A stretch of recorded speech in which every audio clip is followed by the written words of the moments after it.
रहीम अस्सलाम वालेकुम। क्या हाल है आप सबका? उम्मीद है कि आप सब लोग ठीक होंगे। अल्लाह ताला आप सबको अपने घरों में खुश और आबाद रखे। तो चलिए वीडियो शुरू करते हैं। तो वीडियो शुरू करने से पहले मेरी वीडियो को लाइक और शेयर कर दें और सब्सक्राइब भी कर दें और बेल आइकन का बटन आपने ज़रूर दबाना है ताकि आने वाली हर नई वीडियो का नोटिफिकेशन आपको मिले। तो चलिए वीडियो शुरू करते हैं। तो फ्रेंड्स, ये सुबह का टाइम है और नाश्ते का मसला तो ये रोज़ का होता है कि आज नाश्ता क्या बनाया जाए। रोज़ पराठे, स्लाइस, ये चीज़ें खा खा के तो दिल उकता आ जाता है। तो आज मैंने जब फ्रिज खोली तो उसमें ये tortilla रैप ये पड़े हुए थे, तो मैंने सोचा आज इसकी बनाते हैं ऑमलेट बना लेती हूँ मैं पिज़्ज़ा।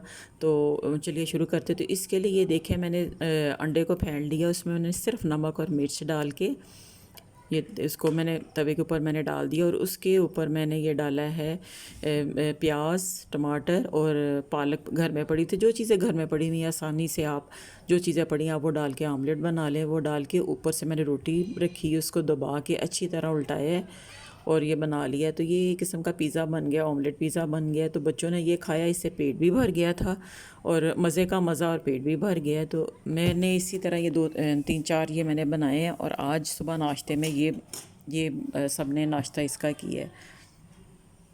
तो बच्चे रोज़ नई चीज़ मांगते कि आज मम्मा बदल बदल के बनाया करें आप। तो रोज़ समझ नहीं लगती कि क्या रूटीन रोज़ ही वो एक ही। तो आज मैंने ये सोचा ये बना ले, तो और वाकई ये सही रहता है कि इससे पेट भी भर जाता है। और आप अगर बाहर कहीं ट्रैवल कर रहे हैं तो सुबह नाश्ते में ये साथ बना के ये ले जा सकते हैं, आप गाड़ी में बैठ के इसको खा सकते हैं। तो ये देखिए, साथ में मैंने बाहर में बना के आ गई और साथ में मैंने बनाई है चाय 2 कप, क्योंकि चाय जब तक नहीं मैं पीऊँगी तो काम कैसे होगा। और सबसे बड़ी बात ये है कि आजकल मेरी हेल्पर नहीं आ रही और सारे काम मुझे खुद से करने पड़ रहे हैं।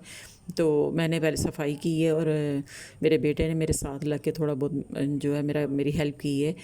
और अब आ गई हूँ मैं किचन में। तो किचन में आज बन रहा है फ्रेंड्स शलजम गोश्त, और ये शलजम गोश्त बहुत ही मज़ेदार बनते हैं। तो गोश्त को धो के मैंने जैसे गोश्त को भूनते हैं वैसे ही मैंने उसमें पानी, प्याज, लहसुन, नमक, मिर्च, हल्दी डाल के उसको मैंने प्रेशर कुकर को मैंने बंद कर दिया है तकरीबन 2 से 3 मिनट तक। और गोश्त को भून के उसमें मैंने फिर शलजम डाले हैं और शलजम को फिर मैंने 5 मिनट के लिए प्रेशर कुकर लगाया और बाद में जब मैंने कुकर को खोला है तो शलजम को मैंने अच्छी तरह मैश कर लिया है। मैशर के साथ मैंने अच्छी तरह और मैश करने के बाद मैंने इसमें गोश्त डाल के इसको दम पे रख दिया था। तो फ्रेंड्स, इतने मज़ेदार ये शलजम गोश्त बने थे और सर्दियों में तो बहुत ही मज़ा आता है इस तरह की चीज़ों का। तो ये थी फ्रेंड्स आज की मेरी वीडियो। इसके साथ मैंने चावल बनाए हैं। तो मिलते हैं कल किसी और वीडियो में। कल तक